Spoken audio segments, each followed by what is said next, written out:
Hello, friends, and welcome on this platform. Zelensky a fait son show. Oui, il a pris la parole à l'Assemblée générale des Nations Unies. Et après, il a encore pris la parole au Conseil de sécurité des Nations Unies. Oui, le ministre des Affaires étrangères russe, Lavrov, Sergei Lavrov, n'a pas trouvé nécessaire d'assister à ce discours-là. Bien après, il est venu pour répondre à Zelensky, répondre aux Américains qui étaient tous présents.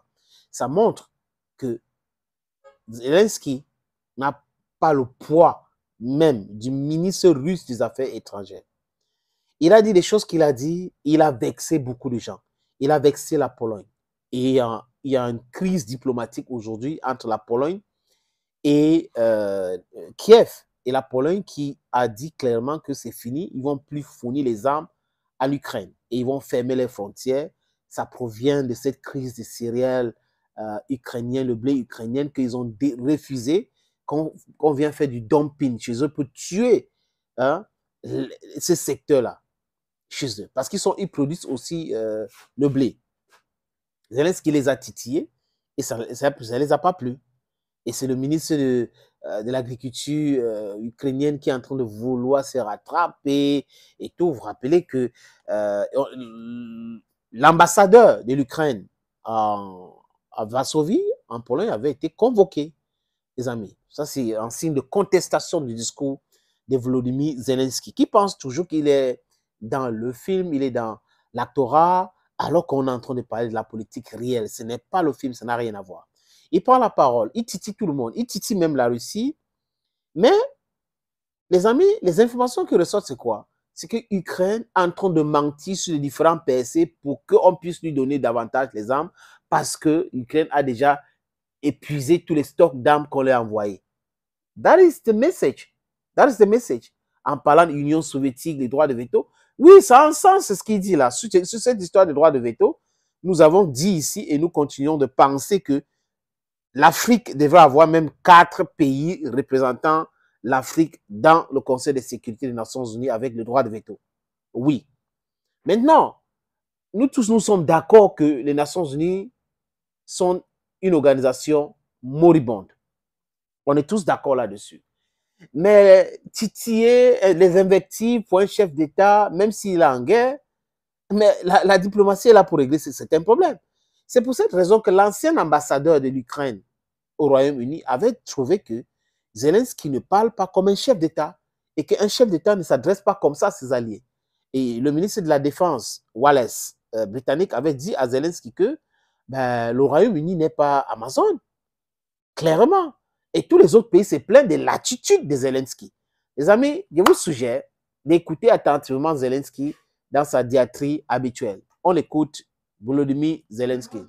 Le monde entier voit ce qui empêche l'ONU d'agir. Ce siège au Conseil de sécurité, occupé de façon illégale par la Russie, en raison de manipulations qui ont suivi l'effondrement de l'Union soviétique,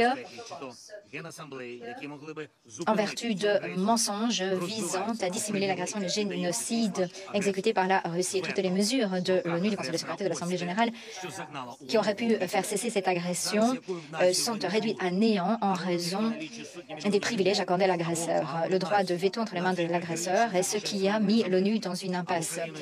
Peu importe d'où vous venez, une nation avec des centaines de millions de personnes, une petite nation, une nation qui défend l'indépendance de son pays, et une longue histoire d'indépendance, qui veut aider les autres. Un État qui a besoin d'aider, ou une nation qui peut apporter son soutien, un État qui dépend de son armée ou un État qui estime que c'est la charte et non pas l'armée qui est sa première et dernière ligne de défense. Peu importe qui vous êtes, l'actuel système des Nations Unies fait de vous que vous avez moins d'influence que le droit de veto entre les mains d'une poignée de membres utilisé de façon abusive par un État, la Russie, au détriment de l'ensemble des membres des Nations Unies. À l'heure actuelle, à l'Assemblée générale, on entend souvent mentionner le mot inégalité, trop souvent. Inégalité, c'est quelque chose qui est invoqué par différentes nations, plus grandes, plus petites. Aussi les Américains en passant, et cette inégalité qui provoque l'inefficacité de l'ONU. Je déplore le fait que le Conseil de sécurité soit la plateforme la plus grande, la plus visible au monde. Et je pense que l'ONU pourrait faire plus. Je le sais, la Charte des Nations Unies pourrait véritablement œuvrer en faveur de la paix et de la sécurité mondiale.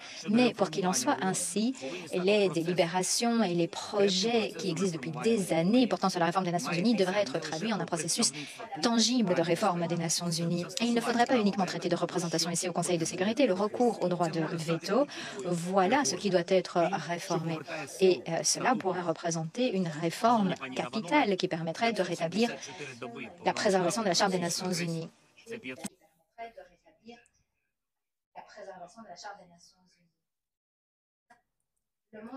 Je m'arrête ici, les amis. Voilà, c'est la diatribe de Volodymyr Zelensky. Je suis sûr que c'est la dernière fois qu'il va passer là pour se prononcer. Oui, parce que cette année, les Européens vont mettre un terme à cette situation-là. Il a quand même beaucoup fait le show. Son gouvernement et lui, ils ont détourné autant d'argent. Et les Ukrainiens souffrent, malheureusement. Les Ukrainiens souffrent parce qu'ils ont eu un gouvernement irresponsable, issu d'un coup d'État en 2014, qui sont en train de raconter du n'importe quoi, qui pensent que le monde entier doit s'arrêter uniquement parce qu'ils ont un problème chez eux. Non. L'Afrique a connu des problèmes, l'Afrique connaît des problèmes. Et on n'a jamais vu des gens se mobiliser pour régler les problèmes d'Afrique. Et on demande aujourd'hui aux Africaines de venir en aide, de se mobiliser, de condamner la Russie. Vous vous moquez de vous-même. Je répète encore, vous vous moquez de vous-même. Chers amis, chers camarades, chers peuples africains, ce que nous voulons, c'est la liberté de l'Afrique. Oui, un passeport, une armée, on brise les frontières, libre circulation des biens et des personnes. Oui, parce que nous voulons les États-Unis d'Afrique. Thanks once more for watching this video on this platform. If you have time, subscribe and comment without forgetting to share. Bye-bye for now.